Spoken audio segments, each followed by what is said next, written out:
What's up everybody, it's Man of Low Moral Fiber here. My name's Luke, and I will be showing you today all the different mutators that are available in Goat Simulator. There are 13 different mutators you can choose from, and we'll start with the first one here, which is the tall goat. The tall goat is very similar to a giraffe, but don't let that fool you, it's just a tall goat. And it is very clumsy because it is much taller, and it's a lot more difficult to control than your unmodded goat. We'll be moving on to the second goat mutator now, which is the feather goat. This goat has a much floatier jump and is faster than most goat mods. You'll notice how when you jump it flaps its wings a little bit. It's not a bird of flight, mind you, it is just a feather goat, but it is a lot faster and allows you to jump a little bit higher. Pretty fun goat mod to play around with there. You'll notice that he kicks with his feet instead of headbutting, and that's pretty vicious. Actually getting scratched by an ostrich would be terribly painful, I imagine. And he's also really good at doing flips. We'll be moving on to the giant goat now. And if you press R as giant goat, you'll blow water out your spout, which is pretty crazy considering we're not submerged in water at the moment. But you know, the giant goat isn't very good at moving, obviously. You just kind of have to roll about. However, if you roll and shoot water out your spout, plus get movement boost from the different things around the map, like treadmills and air fans and stuff, you can actually still get around as giant goat.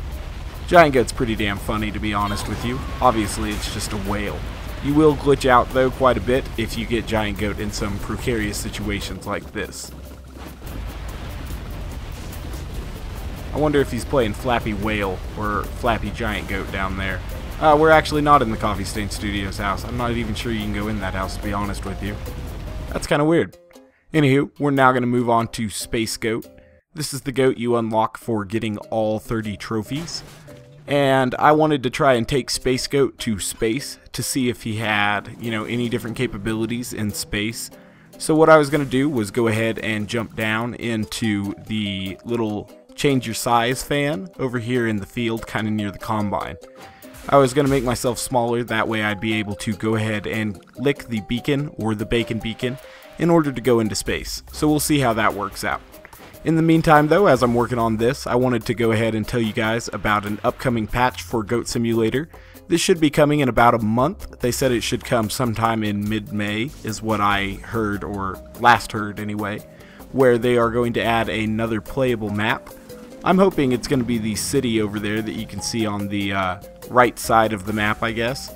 And that would be pretty cool. But they're also going to add more playable goats and more achievements as well. As well as local co-op, which is pretty cool. Local co-op games on the PC aren't necessarily the norm. You can run a lot of games local co-op on PC by simply running 2 instances of the game and then, you know, joining them in LAN or whatever. But it's cool that this one's going to have built-in local co-op, and I'm interested to see how that plays out. Definitely some of my friends that I have over and show them Goat Simulator would be pretty excited to know about that as well. I have a lot of people that come over and just want to play Goat Simulator, which is kind of weird. You know, Goat Simulator's, you know, very entertaining. I play it quite a bit. But of all the games I have, this is the one people ask to play the most when they come over, which is pretty crazy. It's kind of cool though. It's funny to watch them try to figure all this goat stuff out.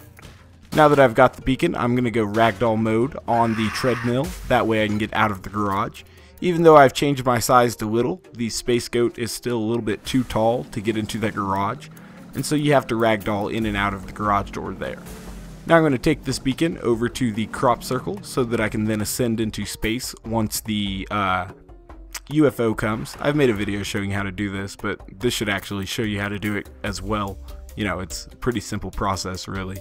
Anywho, I'm going to go change myself to a giant space goat before I go into space, just to see if that makes any difference. Feel like I'd be more prepared if I was a giant space goat, as opposed to a mini space goat.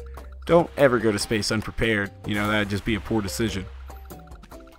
Unfortunately, sometimes it's hard to get out of this fan when you're the right size. You'll get caught on a wall. But once you do finally get out the size you want, it is pretty awesome. I've taken Giant Goat in there a couple times and become Super Giant Goat.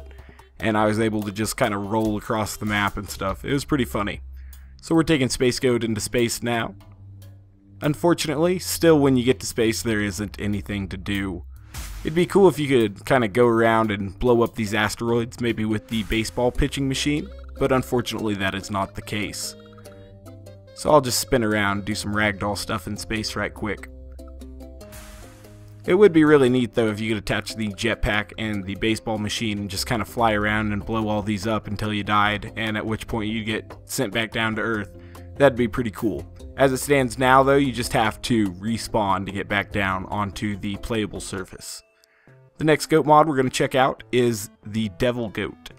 Obviously, to get this goat, you just sacrifice 5 people over there at the sacrifice area behind the picnic party that those people are having, kind of by the Coffee Stain Studios house.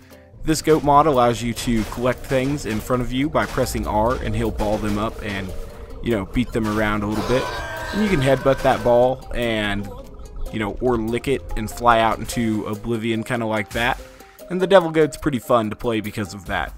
You can go really, really high with Devil Goat, just because it kind of glitches out. I don't know, exactly why or anything that it glitches out like it does, but it does if you lick one of the things that you have gathered in front of you by pressing R. And so I was able to fly all the way up to the top of the crane pretty easily by doing that.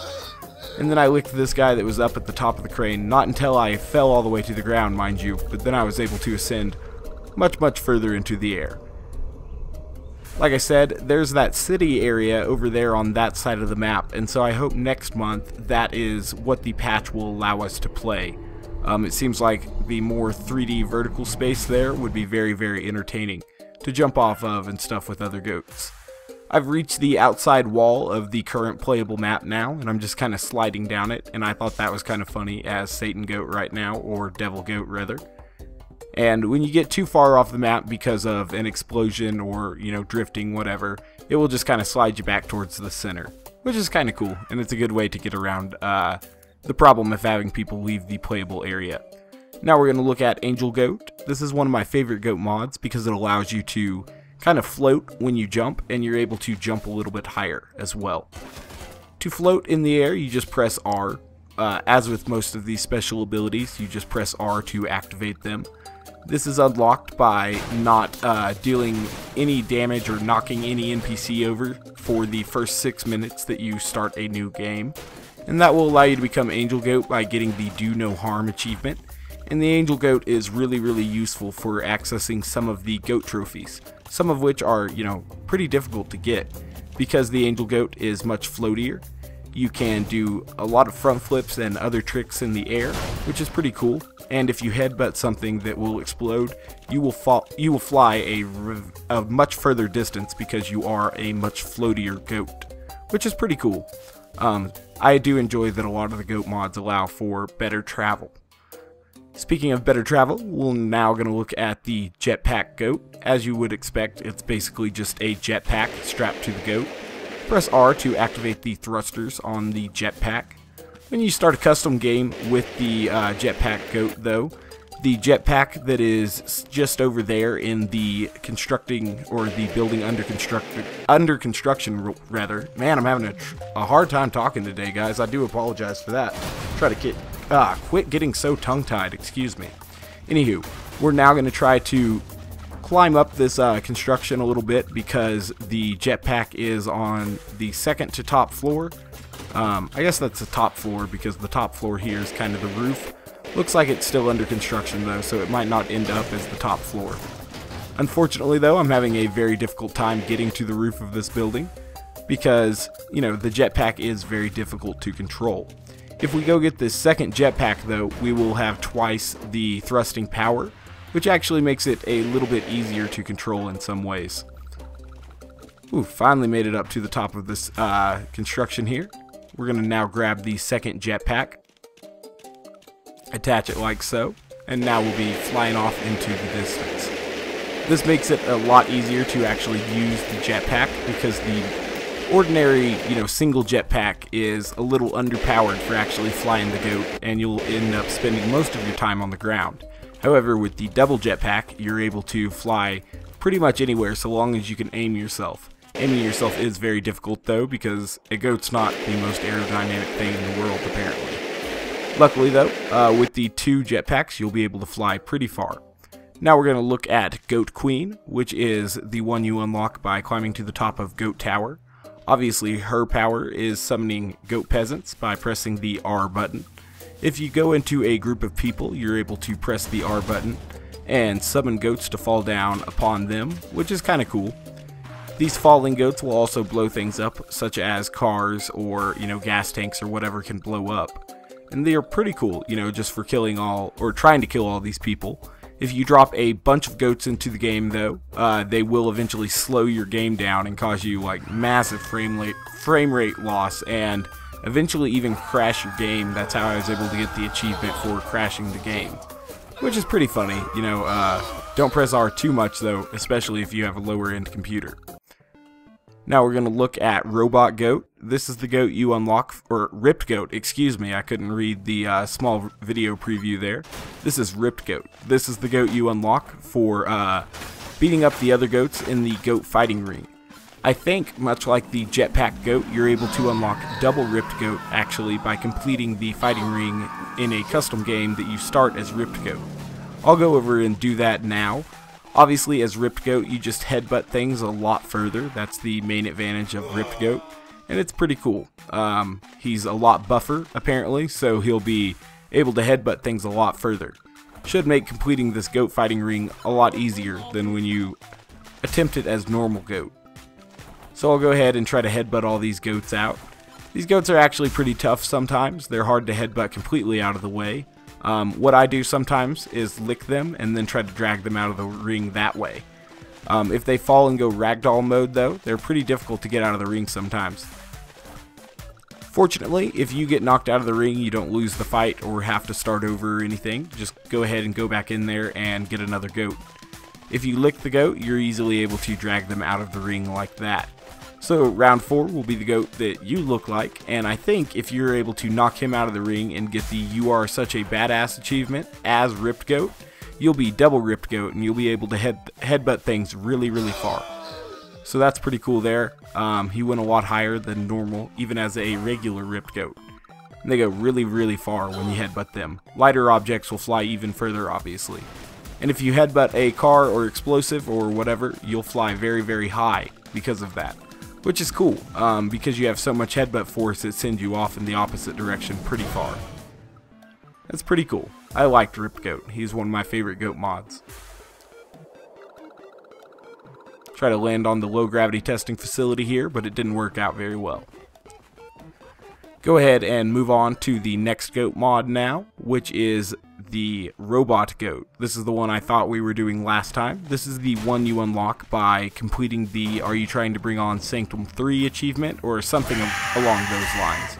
You have to go up and get G2, which is basically the robot you were playing as now, from the shipping container over by the construction site. It's easiest just to get up into the container and then lick him, because he's going to try to punch you out. And just headbutting him always isn't that easy, and it's easier if you just lick him and then drag him over to the sacrifice area. And then you can get the 2 other Sanctum Walker trophies from different places on the map. One is in a little tree house near the spawn area, and the other is in the house near the spawn area. You take those over there and you will unlock Robot Goat.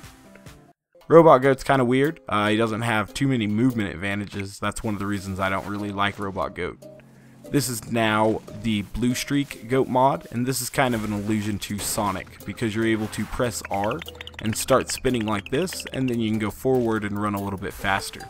His, not very agile though when he's moving quickly like that. If you try to turn, you will immediately fall, which I think is a shame, but I guess, most of the early Sonic games had Sonic only running in the 2D plane. However, in, later Sonic games, he's actually able to turn. So I think it's kind of silly that this goat can't turn. What we're going to try to do is take this goat to the top of the construction thing and then run off and see if we're able to get very far using the Sonic-like sprint. So I'll have to get all the way up to the top here. Getting to the top of some areas as a non-Angel Goat is pretty difficult. Angel Goat allows you to basically headbutt anything or go off any fan from anywhere in the map and basically just float to where you need to go. Right now, though, I only have the Blue Streak Goat mod attached, so we're going to try gaining a bunch of speed here and then jumping off that ledge and seeing how far we fly. Unfortunately, he does go too fast for me to press the jump button there. I guess that's actually a fortunate thing that he does go really fast. It was unfortunate that I wasn't fast enough to do it. What I'm going to try to do now is actually get the jump in time, and we'll see how far I go. As you can see, he flies pretty far there, which is cool. I wish that mod was a little bit more entertaining. This one, though, is very, very entertaining. It's called Italian Dinosaur Goat, and if you lick something and then press R, you'll go ahead and poop out a little bomb. And this bomb is pretty powerful, actually. It'll blow up gates and stuff, you know, very easily. Anything that's near it, it'll shoot back pretty far. And you can turn quite a few things into bombs. Not everything, but a lot of things. For example, I'm going to take this sign into this group of people here. Try to back up on them so that they won't run away, and I'll try to poop a bomb in between them here. Go ahead and lay this egg, and now it will blow up, and all of these people will get set on fire. It's pretty damn funny, to be honest with you. All those people fly off in the distance. The bombs are pretty powerful. You know, they don't shoot people all the way across the map, but they do, you know, shoot them pretty far. You can also turn a person into a bomb. However, if you're trying to sneak up on a group of people, don't use a person, because if they see you dragging a person, they will automatically run away. You can, though, you can just blow up things with the, you know, Italian Goat mod, though. It doesn't have to be people. It's funniest with people, to be honest with you. But you can blow up pretty much anything. Just keep licking things and keep pressing R, and you'll turn an entire pile of stuff into bombs pretty quickly. Which is pretty cool. You know, it's funny to see the multiple explosions go off in a row like that. We'll be moving on to the final goat mod after this. We're going to lick the Boulder of Death real quick, though, turn it into a little bomb as well. The final goat mod is going to be the Goatorn, which is obviously an allusion to Skyrim. And this will allow you to press R and shout like a dragon, which kind of blows up everything in front of you, which is pretty cool. So I do thank you guys very much for watching. I do appreciate that. If you guys haven't yet taken the time to subscribe, please do. I'd appreciate that as well, and it would help me out. This will probably be the last Goat Simulator video until the Goat Simulator patch comes out next month, at which point I will be exploring the next map. I do appreciate you guys sticking with me through this Goat Simulator little series I did. It wasn't too many videos, but they were all pretty well received. I do thank you guys very much for, you know, liking and watching this series and, you know, my few videos on this game. Like I said, I'll see you next month with some more Goat Simulator videos, and I hope to see you guys then as well. Anyway, hope to catch you next time in my next video, whatever that might be, probably Borderlands 2. Bye guys.